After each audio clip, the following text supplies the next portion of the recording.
Assalomu alaykum azizlar. Sizlar bilan doktor Jon Uzoqov. Bugun biz sizlar bilan demak oxirgi paytlarda bizga juda ham ko'p murojaatlar bilan kelayotgan o'sha bolalarda quloq oqishi haqida gapirib o'tmoqchi edik.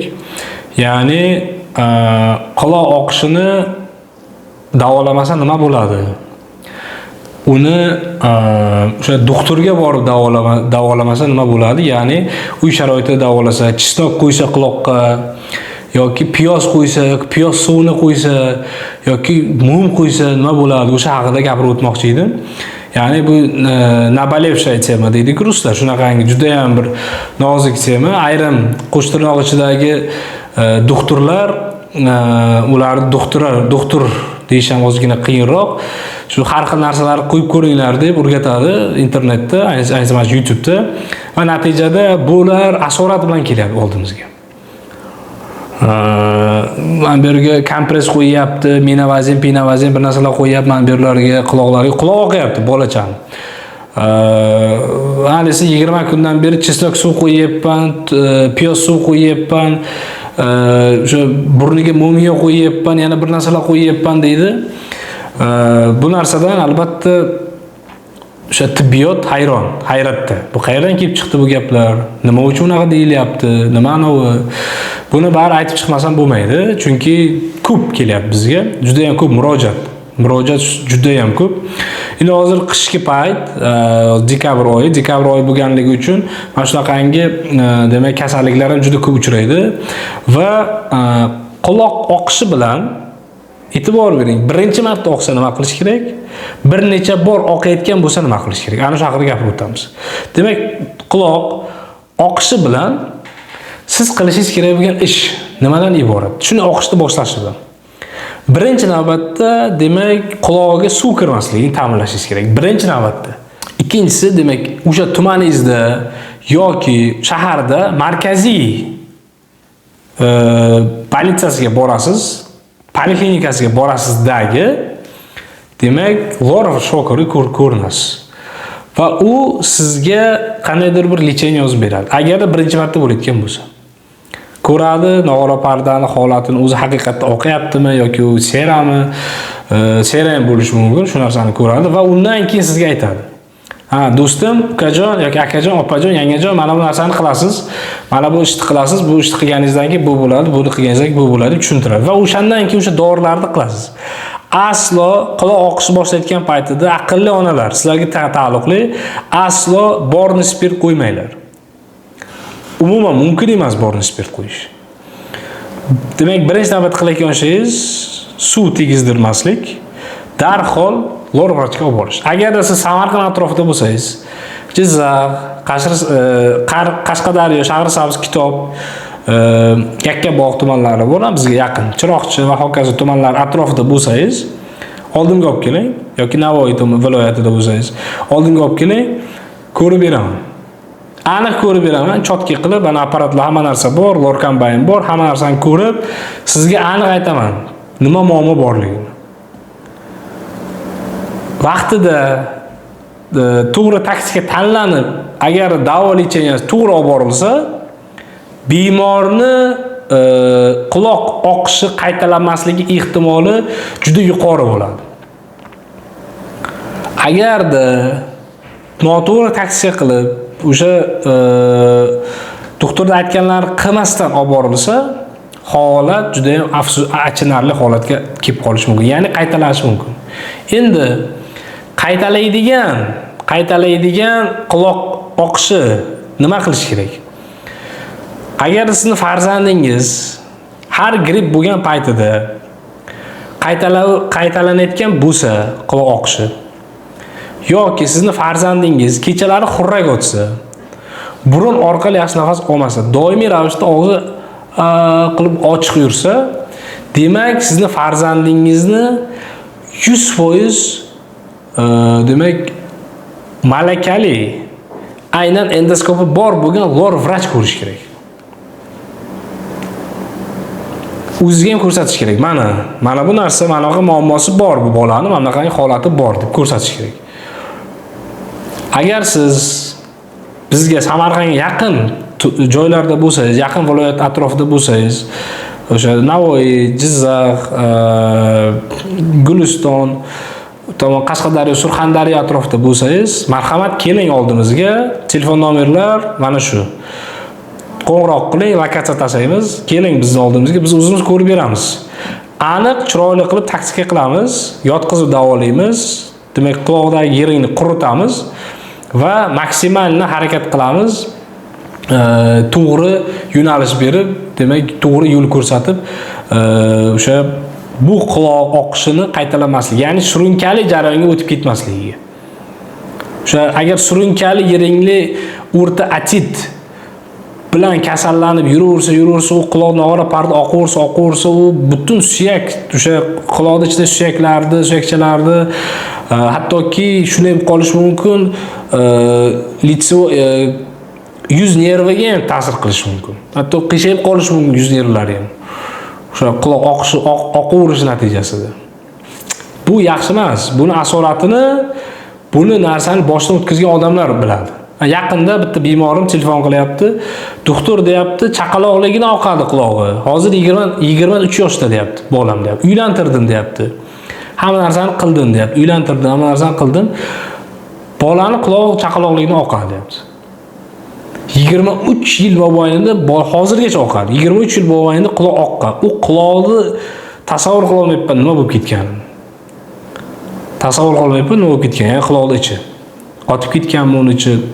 Qanaqa holatda turibdi nog'ora pardalari, u qolganmi nog'ora pardasi o'zi? Oqavergan, oldida dedi o'tirib bo'lmaydi dedi. Hidlanib ketadi dedi. Shu darajada hidlanib ketadiki, qulog'i uncha emas dedi. Bu juda ham ayanchli og'ir gaplar aslini olganda. Biz uchun ham, doktorlar uchun ham, umuman o'sha mana shu bemorning eng muhim o'zi uchun juda ayanchli yomon gaplar. Chunki uni to'g'rilasa bo'lardi. Gрамотный agar olib borsa, o'sha lecheniyalarni, davolarni to'g'rilasa bo'ladi bu bemorlarning holatini. Unaqangi bir vahimali tuzalmaydigan kasallik emas bu atit.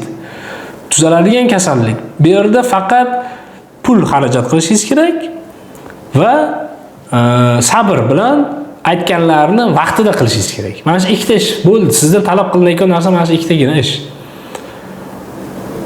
Lekin bo'ldi, quloq oqish tugadi. Endi yaxtay narsa yesa ham bo'ladi, boshlayman yursa ham bo'ladi deb qo'yib yuborsangiz, u qaytalanaveradi.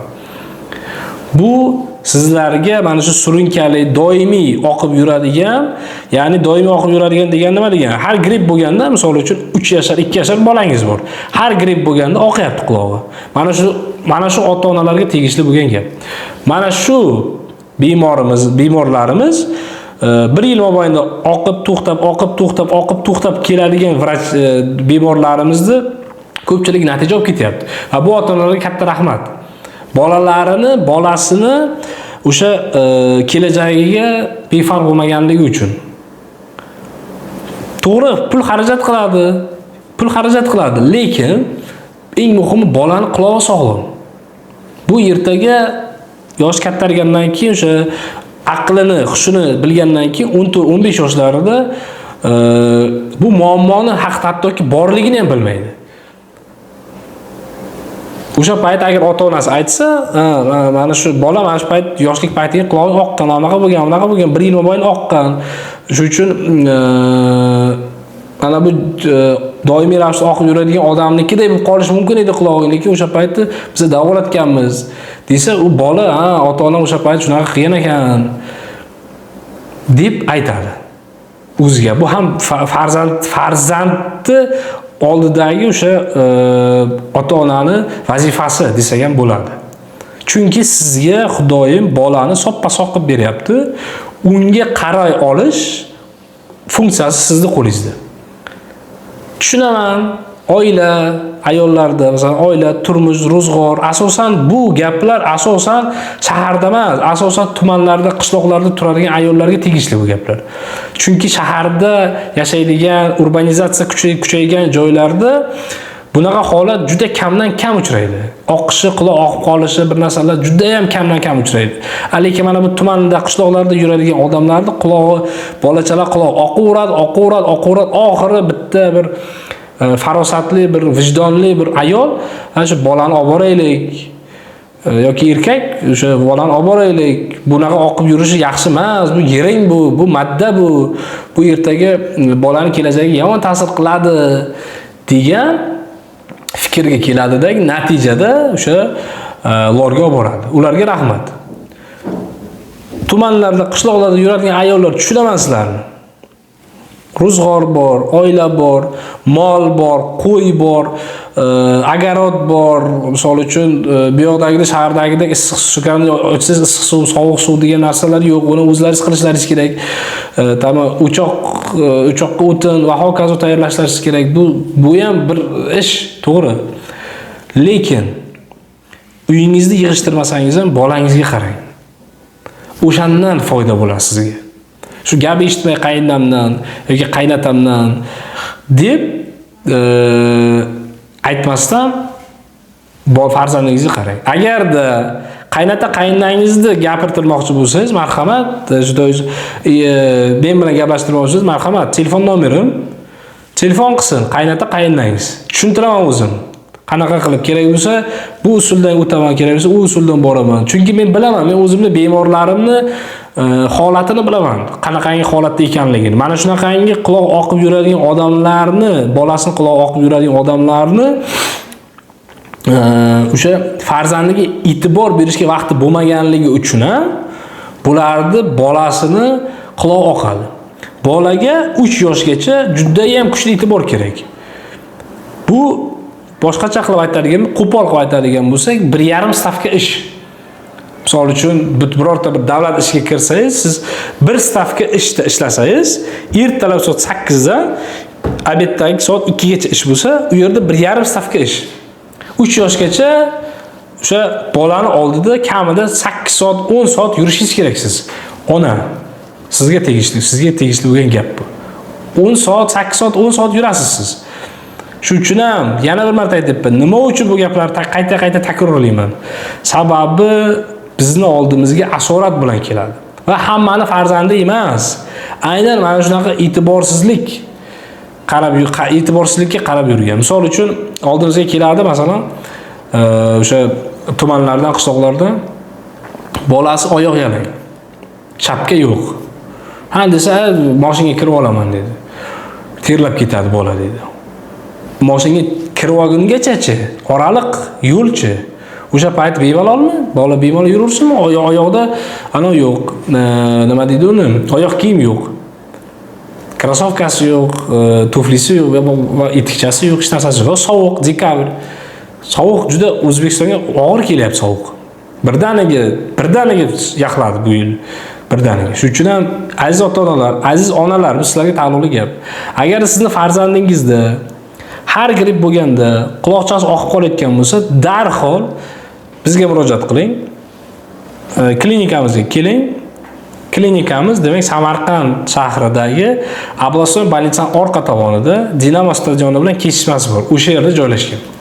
Biz sizga baholi qudrat qo'limizdan kelgunigacha olgan bilimlarimiz, mana shu kitoblarda o'qigan demak ilmlarimiz bilan bo'lishgan holatda demak yordam berishga harakat qilamiz.